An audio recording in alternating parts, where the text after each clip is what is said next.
England may be small, but it's got a whole lot going for it, and let's face it, sometimes we just simply don't have the time, or the cash, to embark on a round-the-world trip.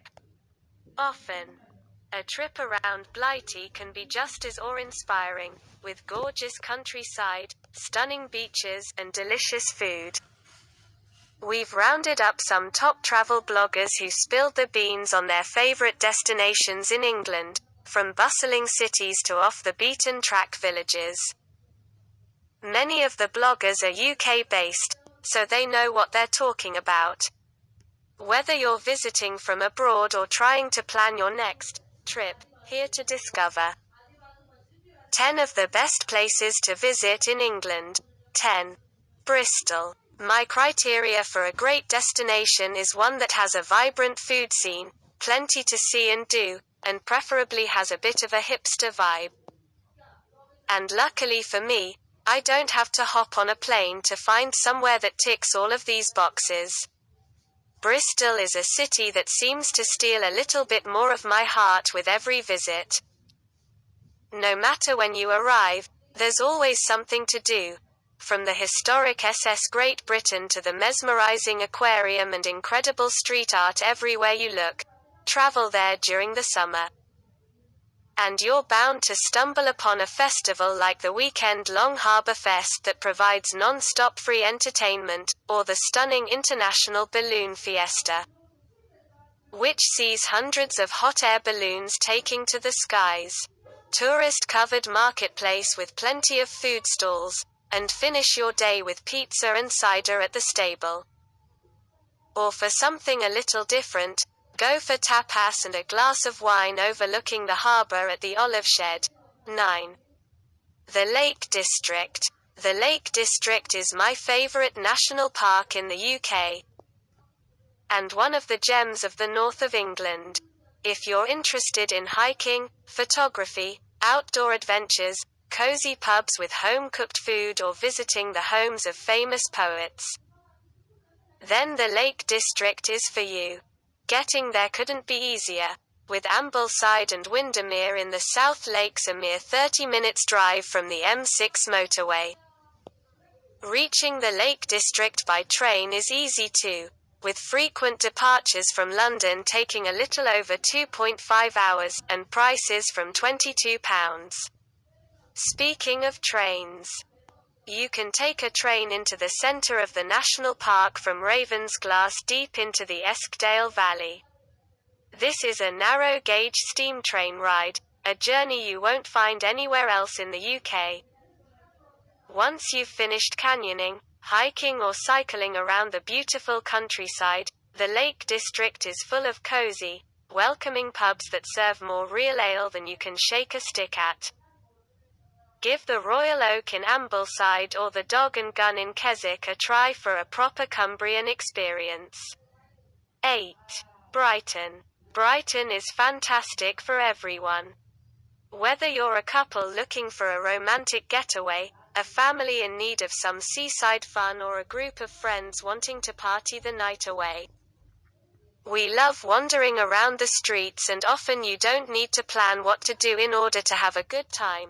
The markets, graffiti art, and street entertainers are some of the things that make this city so lovable. Keep an eye out for events when you're planning to visit, Brighton Pride being one of the biggest ones of the year.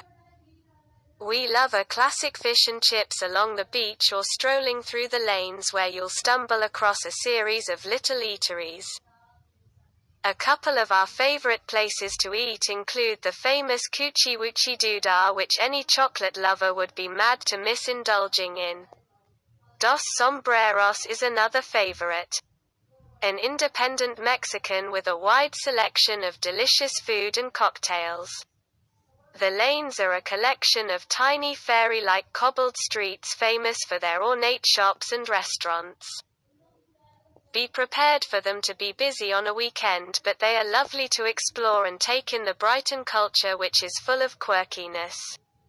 Brighton Pier has an assortment of arcades, rides, and other novelty fun whilst still keeping its historic ambience. We like enjoying a cider and kicking back and relaxing with the view of Brighton's picturesque, colourful seafront bursting with beach huts and beautiful Regency architecture. 7. Liverpool. Let me guess.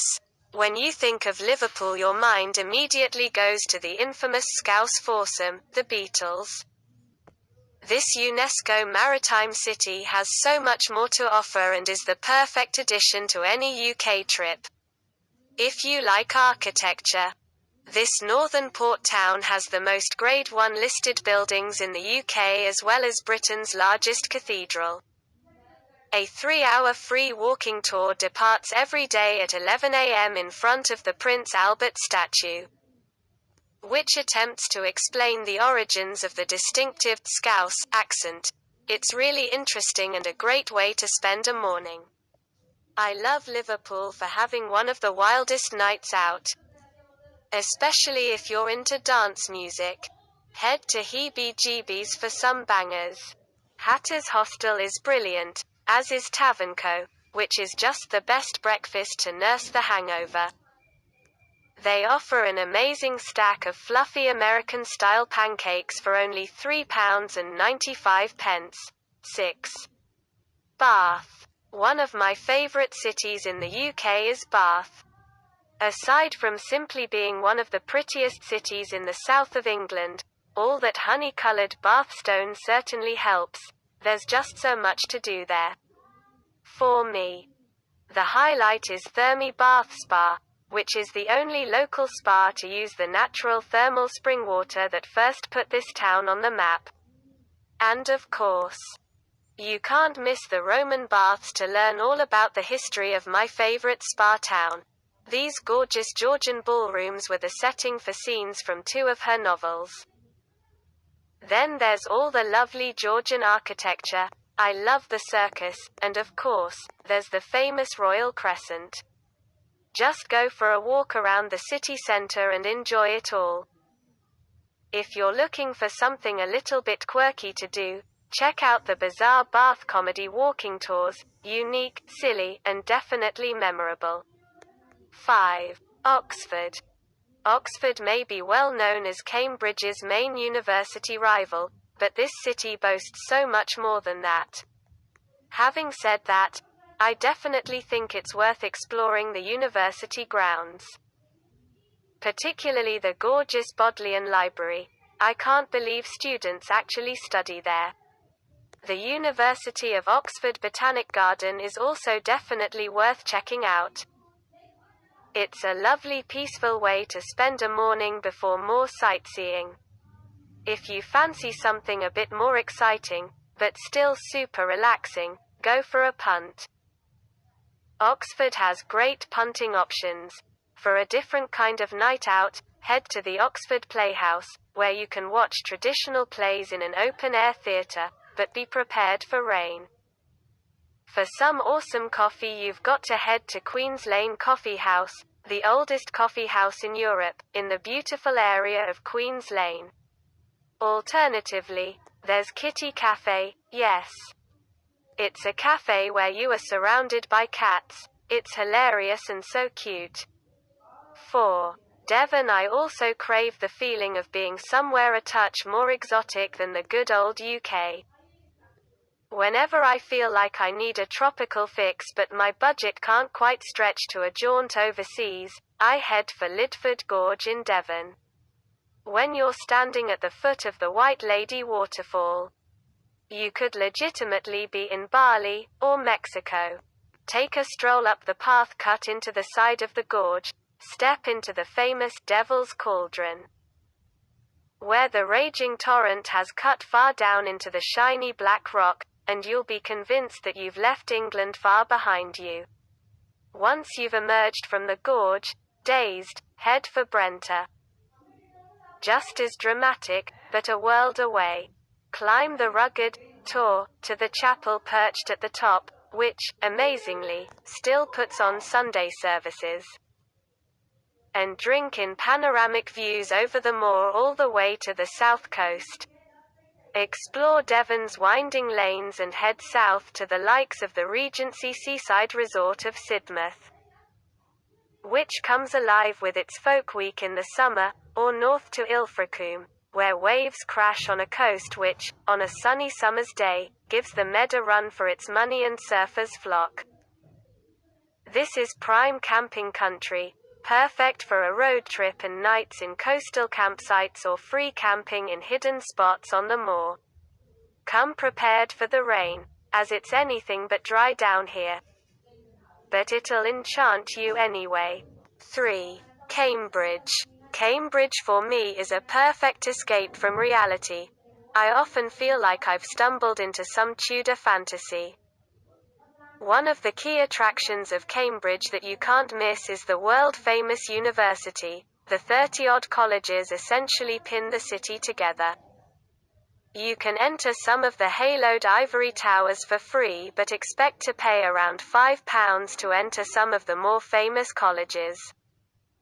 I recommend visiting Newnham, which has a gem of a garden encircled within its brick walls, or Christ's College, which is also free. For me, attending the Evensong is one of the most memorable parts of a visit to Cambridge, and the best thing is that it's absolutely free. King's College holds the most famous Evensong, but Trinity, Selwyn, St. John's and many other colleges also have crisp-voiced choirs. Take a walk along the Backs, Queen's Road, from autumn to early spring to get one of the best views in Cambridge. King's College Chapel across the meadow. The Backs itself is beautiful. Sticking my head out punting on the River Cam definitely has to be one of my most romantic travel experiences in England and Europe. Venice, eat your heart out. Go punting in the mornings when it is less crowded.